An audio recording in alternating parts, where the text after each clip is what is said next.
I am Shelly, and this is Kim, and we are here to talk to you about how to be writers, how to grow up as writers, how to be authors, and kind of our journey from when we were little dreamers all the way through until we became authors and published authors.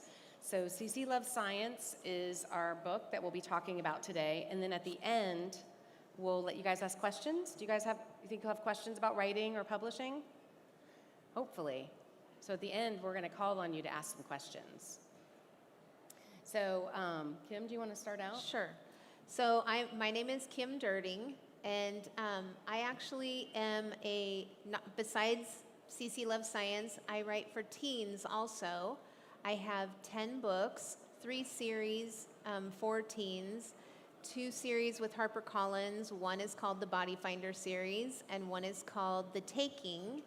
And then I also have a series with Simon & Schuster called The Pledge. So I've been writing for teens for a really long time. I have books published in 15 languages across the world. And then Shelly and I teamed up to write Cece Loves Science. So I am Shelley Johannes. I have gone a different way with publishing. I have 4 young adult novels out, as well as a middle grade novel. And now we are entering into the picture book world, where we have 2 current books in this series with 4 more coming. So we have a little bit of different background. So we're going to tell you about how we got started. So Kim, do you want to talk about, have you always wanted to be a writer and how that thought came to be? Yeah.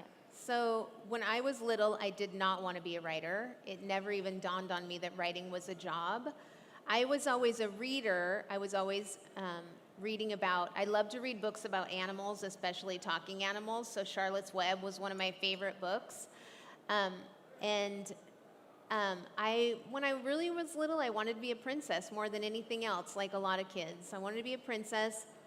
And then I moved on to wanting to be a veterinarian and hopefully meet some talking animals along the way. And at some point, being a princess evolved to being Princess Leia, because I really wanted, Star Wars came out. I'm old, so I was raised in the 70s when Star Wars came out. And Princess Leia was so cool. I really wanted to be Princess Leia. And I wanted to be Wonder Woman and the Bionic Woman. So I really wanted superpowers. And then, but again, like I said, I always was reading books. So I was reading about fantastical places. I was reading about outer space. I just never realized that could be a job. What about you? Yeah, when I was younger, I was an avid reader. I read all the time. Pippi Longstocking. Do you guys know Pippi Longstocking? Have you read that book at all? It's an old book, but Pippi Longstocking, the girl that has the talking horse, was one of my favorite books. So I was the kid who was under the covers, hiding with a flashlight, reading after my parents had told me to go to bed probably 4 times. So I was an avid reader. I also was a writer when I was younger, so I loved to write. I loved to make up stories. I entered a contest when I was younger, probably in 5th grade, and it was a nutrition contest in the state of Florida. So I lived in Florida at the time. And the theme of the contest was, it was a nutrition contest. And I won first place for an essay that was called How to Be a Smart Cookie. Mm-hmm. And it was about a cookie who wanted to learn how to eat right, which could be published today, maybe. Maybe I can pull that manuscript back out. But so I would write poems and stories, and that's my claim to fame, is the essay that I won for when I was younger. I also wanted to be a veterinarian, so I loved animals and never really thought that writing could be a career. I guess I never met a writer when I was younger and never really knew that the people who wrote books were real people. I thought maybe someone was making up books behind the scenes somewhere. So I love coming out and talking to people to let them know that writers are real people and we have jobs and this is something that we love to do. So that's how I kind of got started writing. Where did you go from there? After, when you were little, did you always want to write, or did you go into writing from there? So after I decided not to be Princess Leia because that job was taken, In 7th grade, I took a journalism class, and that was when I realized it was my first introduction to the fact that people actually could be writers for jobs. And I thought at that time that maybe I would want to be a journalist, and that's writing for the news. So I loved journalism because I could use that creative, not even creative, but I could write. What I didn't love was the idea of, to me, a journalist was somebody who had to go into like war-torn regions or jungles and live in tents, and it seemed very scary. And I'm kind of the kind of person that wants to eat McDonald's and sleep in a nice warm bed every night. And so being a journalist seemed like not maybe my kind of job. So in high school, I took a creative writing class, and that was when I realized that I could make stories up. And I had always been a kid who, I don't know, do some of you guys kind of sit around sometimes and just daydream and come up with ideas and think of stories? Are you doing it right now? Yeah. Who's daydreaming right now about a story? So sometimes I was that kid that always in class would get in trouble for staring out the window and coming up with stories in my head and being told I needed to keep on track. And so in creative writing, I could take those stories out of my head and put them on paper. And it was actually, I would get good grades for them. I would get A's and told that I was doing something good. So that was when I realized I actually wanted to be a writer. So after high school, I wrote my first novel. And my first novel was actually a really terrible novel. It was awful. I didn't know how to be a writer, really. I didn't know how to write a book, but I sat down and wrote a book from beginning to end. And it was it was a scary book because at the time I was reading books like Stephen King, which are scary adult books. And it was about this girl who lived in this town, and there was this ghost that would make random appearances, and it was really bad. There was no real plot to it. There was no real storyline. But what I learned from writing that book was how to sit down and finish a book to the end, because that's really hard to write a book from beginning to end. And I also learned that the most important work is done during revision. Like writing the book itself is a challenge, but actually you need to learn how to revise it. And so that was interesting. And then I put that book away, got married, had a family, went to college a little bit later. I was a biology major. So for me, I went on a different track. I wanted to be a scientist. I specifically wanted to be a marine biologist. I lived in Florida and had just moved to Georgia in the United States at the time. My parents were not thrilled with the idea of me being a marine biologist. I'm not sure if they wanted me to go in a different direction because they were afraid I'd be swimming with marine animals, or if they didn't think I would want to be submerged in water for a long period of time, since I'm not really a water person. So I ended up doing a business degree at University of Georgia and worked in corporate America for a time period. Then I decided that I loved school more than working, so I decided to go back to school so I didn't have to work. And I got my master's in marketing and organizational communications. And I ended up working at Bank of America as an SVP for a really long time, kind of moved my way up through the corporation and started building a family. At some point during that process, I started having ideas again about writing. And I've always been someone who could make up great stories that when I was little got me in trouble. So I thought, hey, I can make up stories and tell people stories and get paid for them. And then Harry Potter came out, and I realized I could do that. I could write a Harry Potter book. Is that funny? Yeah. And then, which every writer thinks. And I could probably do it better, which I can't. But I had 6 months of maternity leave because I was with a company for so long. And during that 6 months, I got an idea about a fairy who couldn't fly, and I started writing my Harry Potter, which has not done as well as Harry Potter because it is still sitting in my drawer. So it has not made it to the world yet, but I kind of got bit by the bug. is what I say. Is I got my love back for writing.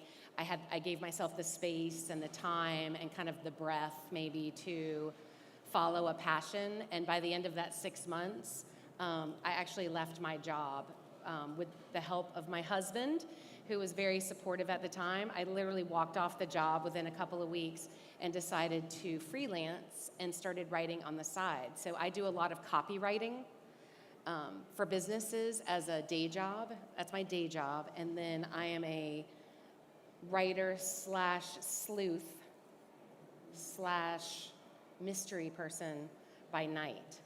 So that's kind of what started me in that area for fiction. So after you did that, how did you go from writing a book or dabbling into publishing, into the official work stream of publishing? So, so like I said, I wrote my really bad novel when I was 20. Well, what I did with that novel was I kept thinking that it was going to be the book that made me famous. I thought that was going to be the book. So Harry Potter. I would take that book out every few years and polish it up, revise it, and resubmit it. Because when you want to sell a book, you submit it to agents who sell your book to publishers. So every few years, I would take my book out, revise it, and kind of try to breathe some life back into it. And then I would realize it was not worth doing and put it back away again.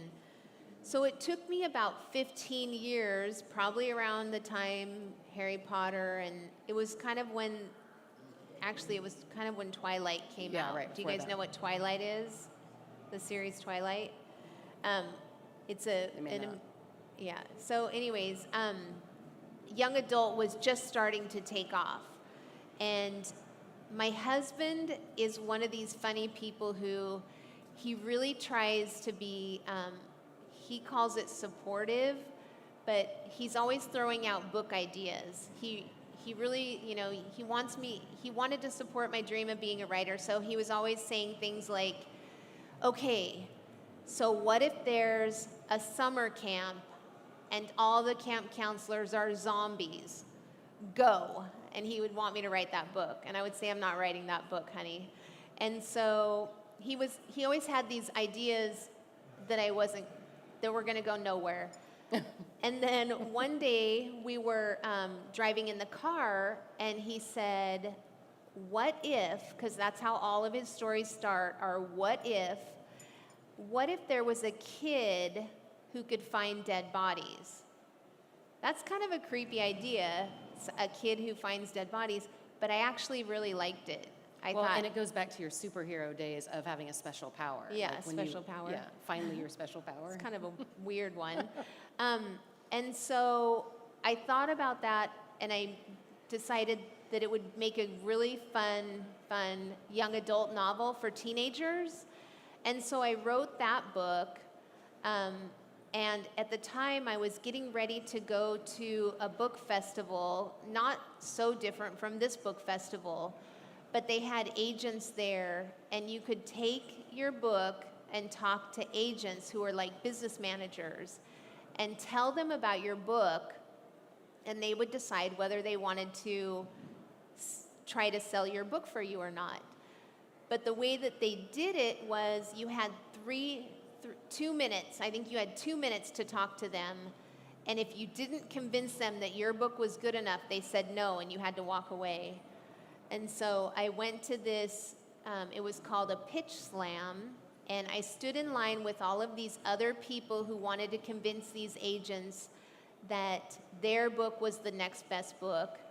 And I could hear, I found an agent I really wanted, and I stood in line, and everybody in front of me, she was saying, no, thank you. No, thank you. That's a nice idea, but no, thank you.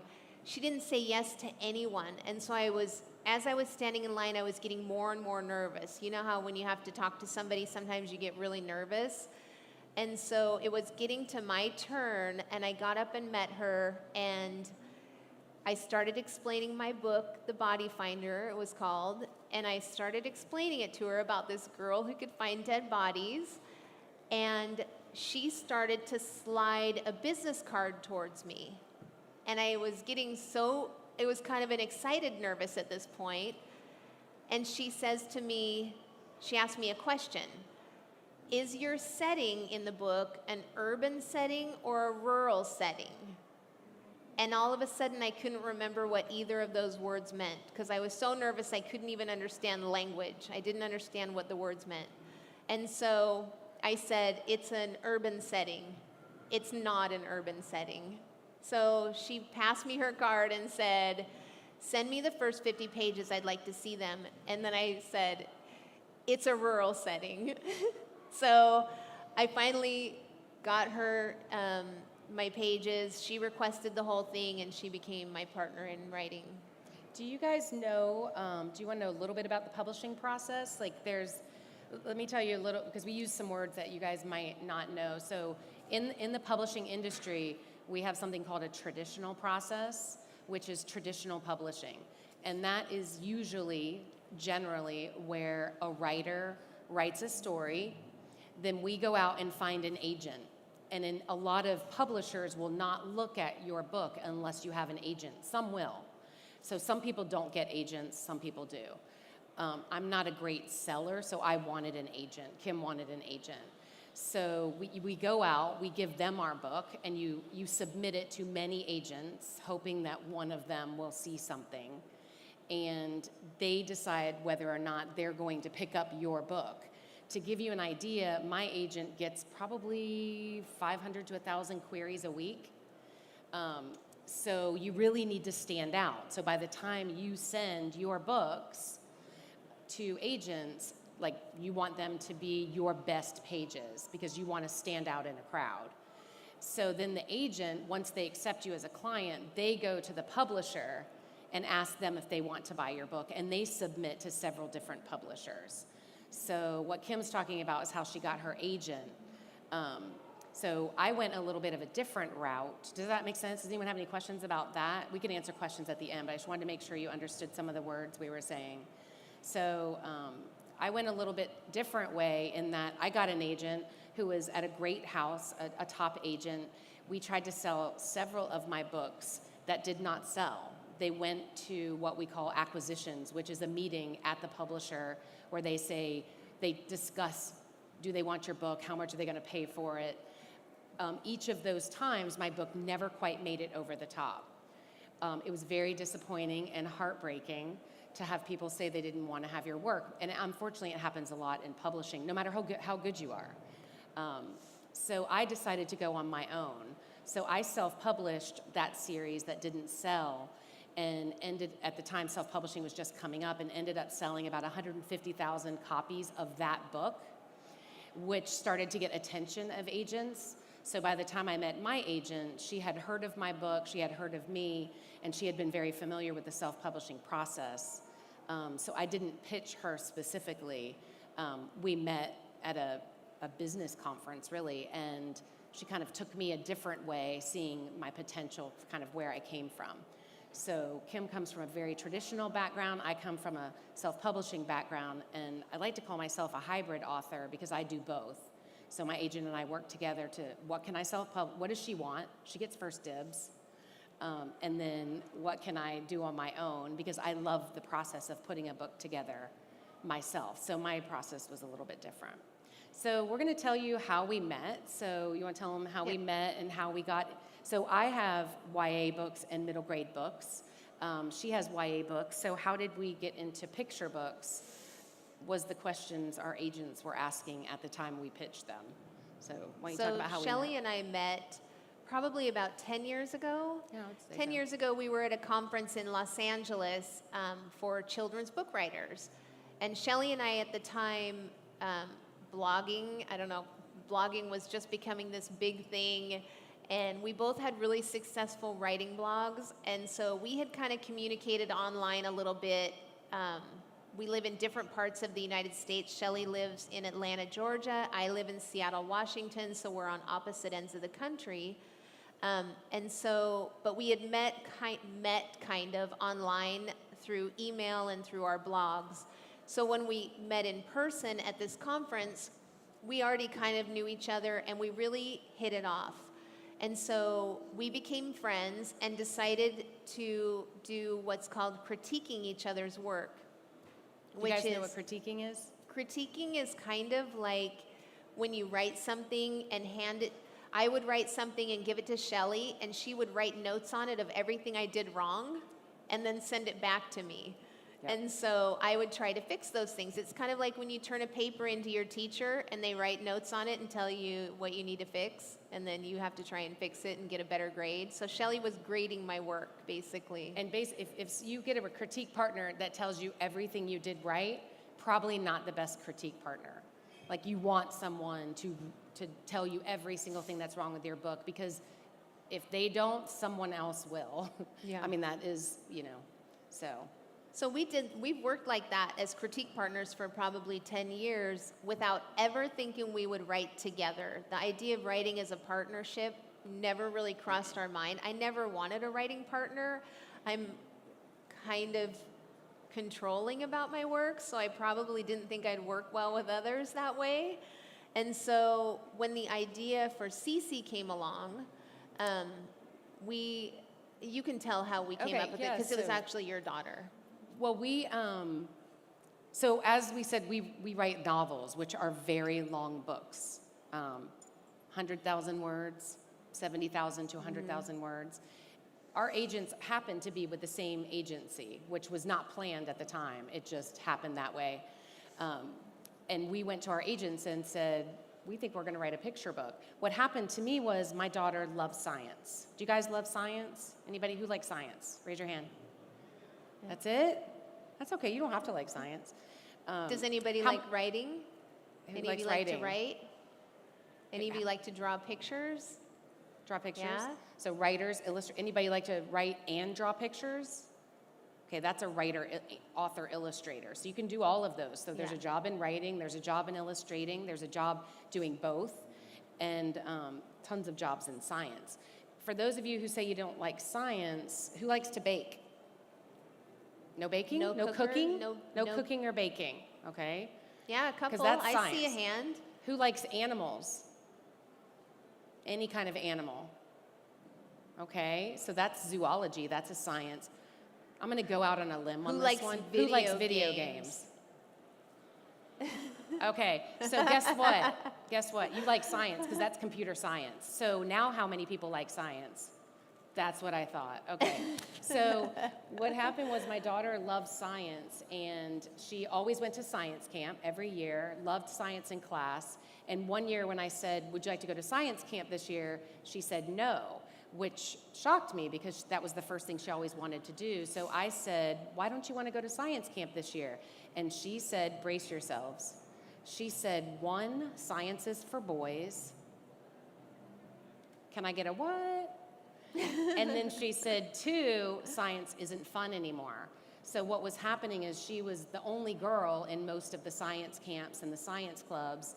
There weren't other girls doing science with her. So I went to Kim and said, I want to write a book that's about a girl who loves science, and do a picture book so that we can get girls into science at a young age and tell all kids, girls and boys, that science is fun. It's not just a subject at school. It's baking, it's computer science, it's video gaming, it's hiking, it's loving animals. And so Kim was like, I want to write that with you. And her having a biology background, we decided to write it together. It took a little bit of persuading our agents, like, we want to write a picture book, but you're teen authors. I know, but we want to write a picture book. And they're, but you're teen authors.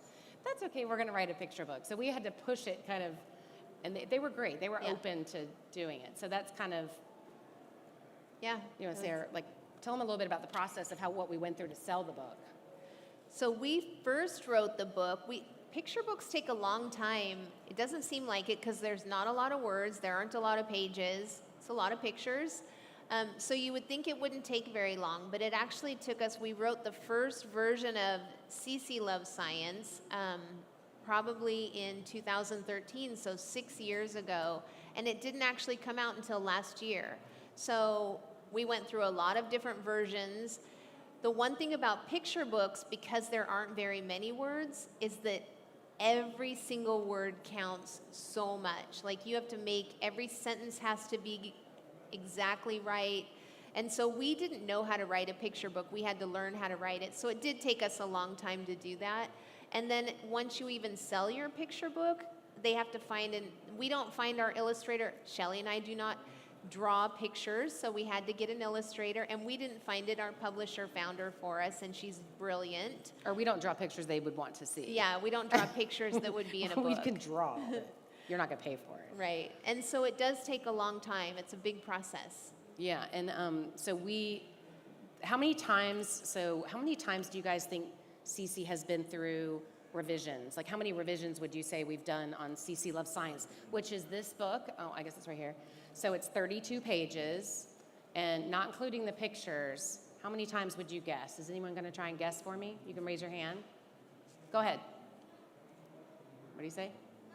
9, more than that. 32. That's probably more. It's probably about 30 revisions. So when you're doing writing assignments at school, it was about 30.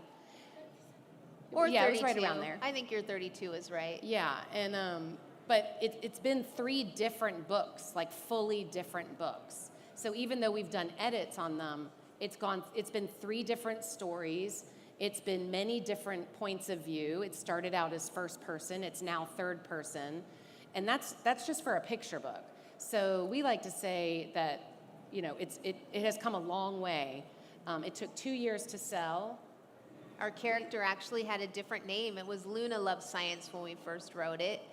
And Luna is a cartoon character in Brazil who also loves science. It's not the title of her series, but we realized that we couldn't have Luna Loves Science and a Luna TV show out of Brazil. So we had to change her name. And changing a character's name was really hard. For Shelley and I, it was like naming naming a baby.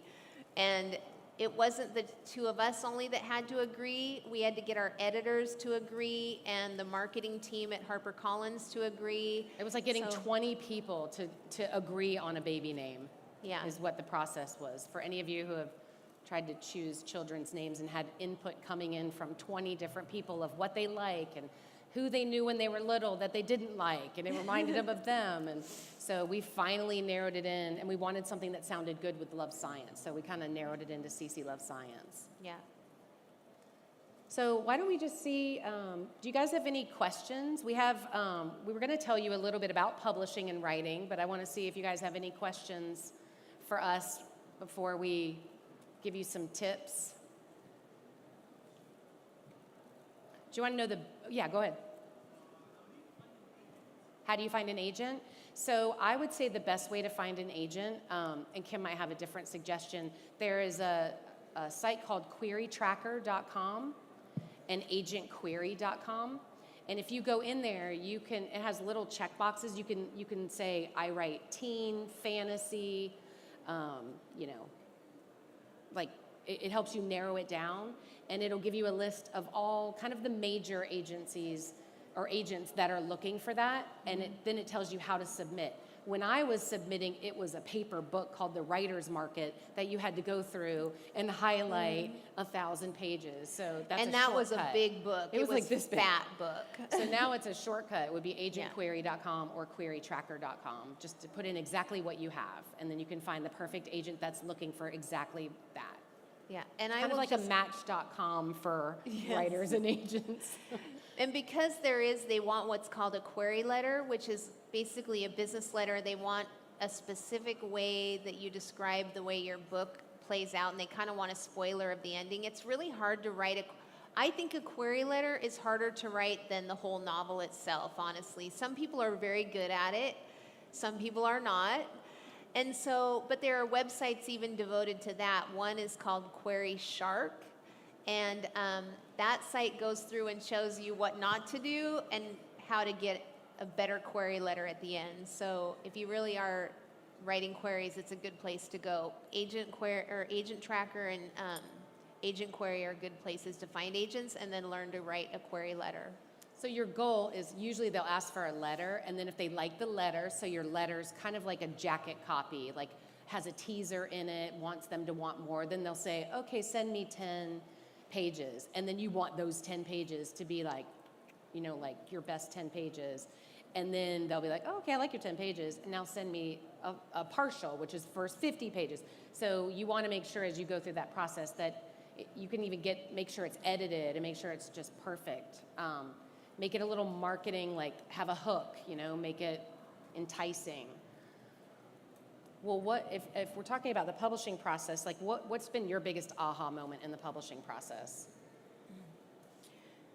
So when I first got published, I actually was even though I'd been trying to write since I was 20, and it took me 20 years to actually have a book come out and send it into an editor to be edited, I still didn't understand the way the process worked. I thought that I would send my manuscript into my publisher and they would send me back a fully edited book. Like, I didn't understand that I had to do that work for myself. I thought they would come up with the title for me. So when I wrote my first book, do you guys use computers a lot? You guys are looking at me like no. Well, sometimes none? when I make files on my computer, I will name it something that just means something to me so that I know where to find my file. So when I wrote the Body Finder, I called the file the Body Finder because that was what the girl could do in my book. She could find dead bodies. So when I sent my manuscript into the editor, it said the Body Finder on it, but I thought they were going to come up with a really catchy title for it and send it back to me. And so when they sent me my cover, which they also design your cover, and you really don't have a lot of say in it, they sent me back this cover that said the Body Finder, and they said, "Sales and Marketing loves your title." And I was like, oh no, that wasn't my title. That was my file name. Yeah, that was my file name. So I just didn't understand how the whole process worked in general. I would say my biggest aha is that, and this is a big one, I want you guys to listen to this one because I think this is important. Just because someone doesn't like your work or doesn't want it does not mean you are not good. That was really hard for me I still have a hard time with it. Like the feeling of rejection is like so heartbreaking that if someone says, I don't think you should do this story, if it's your story that you're supposed to tell, as you guys know, when you're sharing books or reading, not everybody likes the same book. You just have to find the right people who like your book. So you really have to find a way to know that if you send it out to 20 people and those 20 people don't like it, it doesn't mean your book is great, but it definitely doesn't mean that you're not a good writer, that you should give up, that book is never going to sell. It just means you need to figure out what the problems are and fix them. So I tied that rejection, because I had gone through a much different process than Kim, to my writing ability for so long that I think it held me back. And I've gotten to the point now where I realize, like, I'm a good writer, and I would like my editor to think I'm a good writer because I want her to want my books, but not everybody is going to think I'm a good writer. Not everyone will love Cece Loves Science, and not everyone will love Harry Potter. If you look online, Harry Potter has thousands of 1 reviews. What? So that is the biggest aha, is like, have faith in yourself, make sure that you love your own writing and that you love your story and that you look on ways to improve it, but that you're not necessarily putting things aside and giving up on things because someone's telling you you're not good enough. So that's true of everything, right? Yeah. It's kind of like, it's subjective in the way that, you know how when you love a movie so much, or you have a TV show that you love and you tell your parents or somebody, oh my gosh, this is the best movie ever, the best, or you tell your friends, I love this, and then they watch it and they go, I didn't really get it, I didn't love it. And so you don't really understand because that was your favorite movie. Yeah, it's art kind is of very like that. subjective. Yeah. So what would be if you had a tip, what about tips? What would be your biggest tip for publishing and how to break into the business?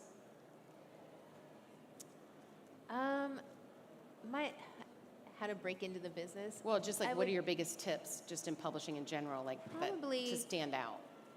I think one thing I've learned, like especially with critiquing, I think if you're serious about writing, it is good to have critique partners or to take feedback, but also to learn, again, that feedback is subjective. and to learn how to read between the lines and find the things that resonate with you in the feedback, because not just because somebody gives you feedback and that's their opinion doesn't mean that that's the right feedback for your book, or maybe it is and you do need to change your work for that. But Unless it's your teacher. unless it's your teacher, Then your I would put teacher that is feedback always in. right. I would use that feedback. But it's kind of like you don't want to do everything everyone tells you, You needs can't. to be It changed. would- You yeah. can't, right? And then you're also big editing.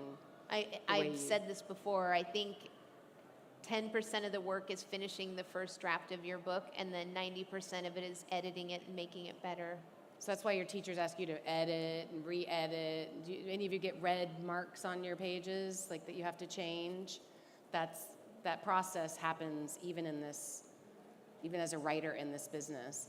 I would say my tips would be, the first one would be, this was a good one for me to learn. Because I have a marketing background, I'm always thinking, how would this sell? Who's the target audience? Like, how would I market it? Is it going to be timely?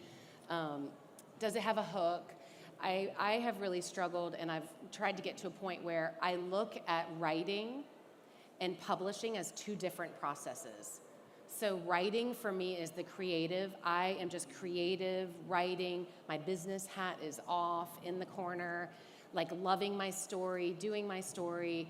And then once the bear of publishing, the business of publishing, is not allowed to touch my book until I am done with it and I feel like it's in really good shape.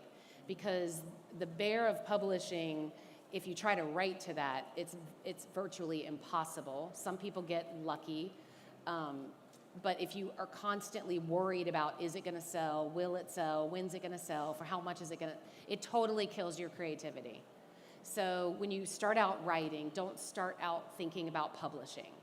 Start out writing your story, building it from the ground up, learning your craft, and then when you feel like your baby's like ready to hand off to the world, then you learn about publishing and figure out what to do with it, because that's a whole different process. So that'd be the first one. And then my second one was just don't give up.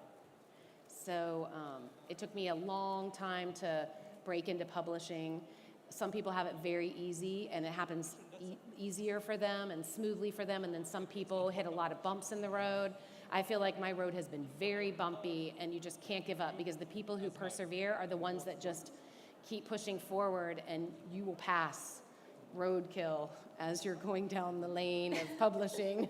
And you just have to keep looking straight ahead, and you can't stop and help them. You just have to keep going, because it is easy at any point to give up. You really are in writing for the love of writing, for the passion of writing. So let's see what the time. So we have about 10 minutes for just general questions, questions about science, questions about Cece, questions about publishing. I can answer any questions about self-publishing if you'd like to know the difference between the two different paths. So if any of you kids in front have questions, if you have a good question, you can have a copy of the book. Does anybody have a good question? Anybody want a copy of the book? Nobody? Nobody has a question? Has a question? I know you have questions. I see it in your eyes. How did you come up with your idea? I could probably tell you what your questions are. How many books have you written? How do you make a book? Go ahead in the very back. Yeah. Go ahead. Yes. How much books did you write? Oh, I'm sorry. I'm sorry? How how much many- books did you write? How many books? So I've written 4 teen books, 1 middle grade, and then we have 2 picture books for Cece, and we have 4 more books coming out. And then And then I have 10 books for teenagers, and then the picture books. Do you want to come get it? You want to hand it? he got Okay. That was a great question. well, plus he was first, and he kind of stepped out of his box, took Yeah. a chance. Look how he was Okay, so... and I think, oh, you're going to do it? Okay. Why you named the book Cece? It's a Why good did question. we name it Cece? Again, we had the hardest time naming our character, and we went through maybe 500 At names. least. 500. We went through babynames.com. Yeah, we were is we what were we looking went at baby through. name books and finally came up with a name that we all agreed on. We had to like it. It had to sound good with science. Our editor had to like it. Marketing had to like it. And then they would come back and say, we don't like it. So we'd have to go back to the list again. That was a good question. Kim and I never fight, and I think that was probably the only fight we ever had was about the name. In We which get two age more. you write this book? I'm sorry, say it again. In which age you write this book? We both wrote this book. Was At it- what age? In which Oh, age? at what age? What age? When we started writing this book, so what year was it? I don't know. 2000? I'm going to say 20, but that's a guess. I was probably 40, so that was 48? I was 40 somewhere younger no, than that's- her. I was younger than I can't even whatever do hers math. is. 44? It's been as an adult. So we wrote these books as adults, not as kids. I was old. So we have one more book. We have 2 more books. Well, that was hers. Oh, okay. Good job.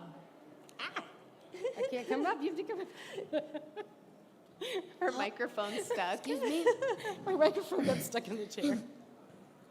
How many years have you been writing books?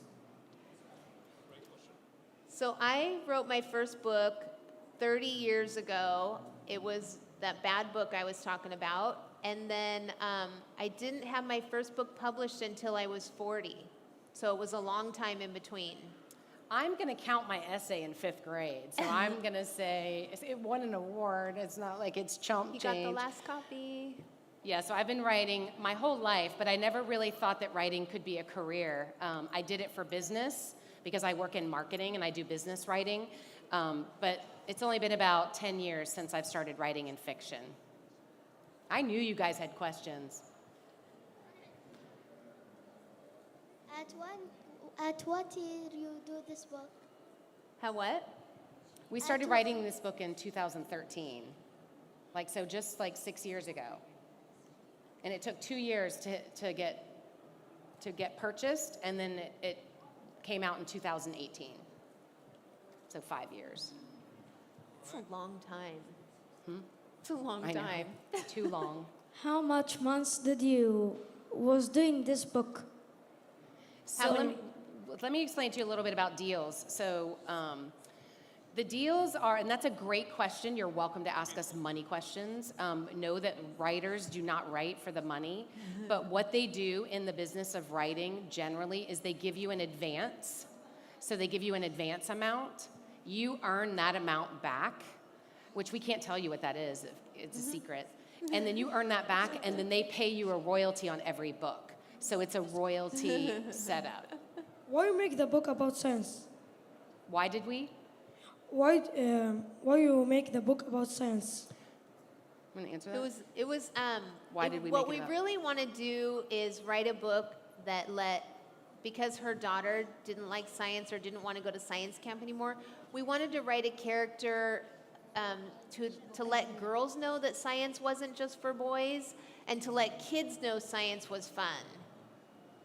I mean, science is fun, right? And that science is not just a subject in school, right? Science Yeah. is all around you guys. I had you guys raise your hand earlier. Science is everywhere. It's technology, it's outside, it's baking, which is chemistry. So we were trying to bring kind of that thought to kids. I always thought of science as a subject, and if I wasn't good at the subject, I must not like science. So that's not necessarily the case. You can be good at science and love science, even if you don't get a good grade in it or don't enjoy it in school. Go ahead.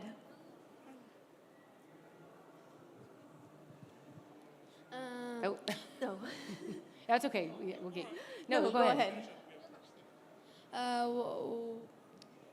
How many characters in this story? How many characters? Yeah. In the first one, there's 3. It's Isaac. Well, there's more than 3, I guess. There's the parents. They have Miss Curie, who's the teacher, Isaac, Cece, and Einstein is the dog. And then in the second one, We have there's Cece, her 2 friends, Caroline and Daisy, And her mom. And then Einstein. Don't forget Einstein. The dog. And there's also a mystery character in the end of the book as well that we don't know what it is. Maybe you guys can guess. Hi. Hi. So, when you write a story, do you usually start from the beginning to the end? Do you like start with the beginning of the story and then go inside of it and then find an ending to it? Or do you start from the ending and then find the beginning to it? That's a great question. That is a really good question, because this is one of those things where you can read 100 writing books and everyone will tell you to do it differently. The problem is there's not a right way to do it. I have friends who write their books in different scenes all over the place. They'll write like, I feel like writing a love scene today, so they'll write that. And then I feel like writing a fight scene at the end. And at the end, they take all these scenes and kind of patchwork them together into a book. How do you write? That would not work for me. So I sit down, I know how the beginning of my story is going to be, I kind of know the ending, and I know like a few major plot points along the way, and then I just sit down and write. And so the story can kind of lead me off track if it does. I don't outline. But I have to write linear, beginning to end. I have to do beginning to end. And go ahead. Sorry, I thought go you ahead. I was going to pass it off to you. So I have done it several different ways, so I know what works for me. I don't know if you've heard about a book called Save the Cat. So Save the Cat is a book that gives 15 beats, and you write your story to 15 major beats. And they take it off of story writing, like scripting for movies. And there's one now called Save the Cat for novels. I have tried to outline specifically, and I've tried to do it without anything. And these 15 structured beats help me because it gives me creativity, it gives me a beginning, an end, and I write very linear. So I try to come up with my 15 beats first, just as really bullets, and then I stage my story around those 15 beats that for me fit in 4 acts. Midpoint is after Act 2. So I have 2 acts before the midpoint, 2 acts after the midpoint. That's the way that works for me. I've gone all the way around in a circle and come back to that book, which I read like 10 years ago. But the new one I would suggest would be Save the Cat for novels, because it's really good. You had a question over here earlier, did you?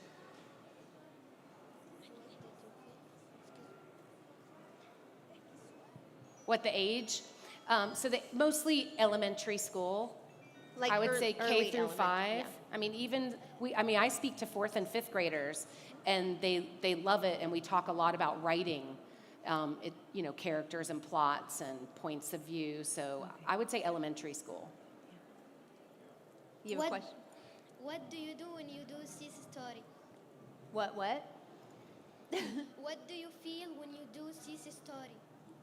What do we see when we see the story?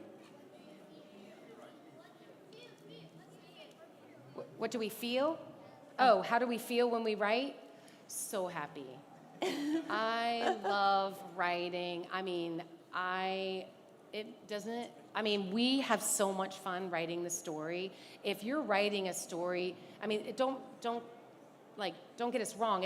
Writing is a frustrating process, but we love Cece and expect her to walk in any moment. Like, she's real to us, and we have friends for her. We've created a world for her, so we feel good. How do you feel? She's like, nope. How do you feel? When we're doing the picture books, it's so much fun. I would say there are times when I'm writing novels that it's not as much fun. Yeah, novels are a little bit different story. We go to the picture book. Whenever we're frustrated with our novels we're working on, we're like, let's write a picture book. Because it just seems so much lighter and fun. But writing a novel, it's hard. You have to stick through it. And there are times where you want to get up, but you really should just sit there. That was a good question. That was a really good question. How do you know her? How do you know her? We met at a conference like 10 years ago in Los Angeles, and we actually became friends even though we don't live in the same city, and we talk almost every day now, and we video chat. When we're writing, we pull each other up on video chat so that we can see what the other one is doing, so that we're writing together. Yeah, and we're friends, so we have visited each other, and in our husbands know each other, our kids know each other, so we're friends too, not just writer partners. You have one? Why you love science?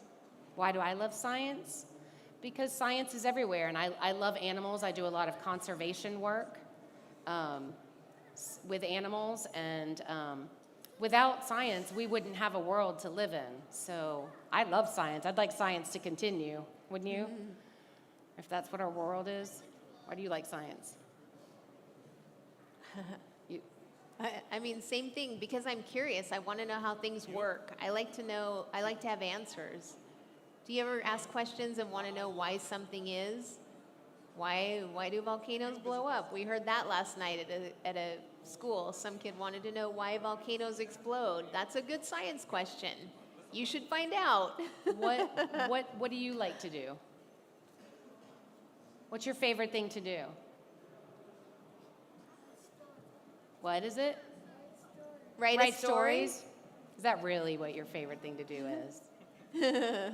Writing stories is a science, let me tell you. Where you are doing this story? What am I doing this summer? Yeah. I don't know. No. What is the city when you do this story? The city.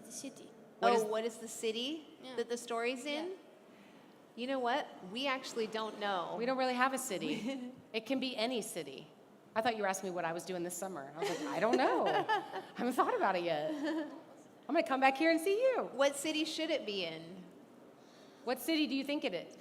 We didn't do a city because we wanted everyone who read it to feel like it was their city and it was their friends and it was, their family. So we didn't put a city in it. But setting is very important to most books. So it's a great question because it was about setting. Mm-hmm. What is the main character in the story? What is the main character? Cece is the main character, and then her friend Isaac is her best friend, and then Einstein is probably a good secondary character. I would Einstein say the dog. He steals the show. Einstein steals the show. So the book is, it goes through the question of why do dogs eat vegetables? Or do dogs eat vegetables? That's the question that they investigate and try to find out. So Cece has a science project. We didn't really tell you about the book. Cece has a science project, and she has to find a question to investigate. Her question becomes, why do dogs eat vegetables? Because she notices her dog loves vegetables. Or eats everything but vegetables. So that's what her experiment becomes. Do you guys eat vegetables? You Yeah. do? Okay, good. You guys eat vegetables? So, okay. I think that's. Is that it? Okay, I think that's we're out it. of time. Thank you, Yeah. guys. Thank you. If you guys, Thank you. You guys were so good. we are at the booth for the U.S. Embassy, so if you guys are walking around, you can come by and say hi. We can answer any other questions. We have bookmarks, and we have trading cards, and you can see other copies of the books, and we'll even show you the second book that's a surprise. So come and visit us at the booth, at the United States Embassy booth, okay? It was good seeing you guys. Thanks for coming. Have fun. Bye.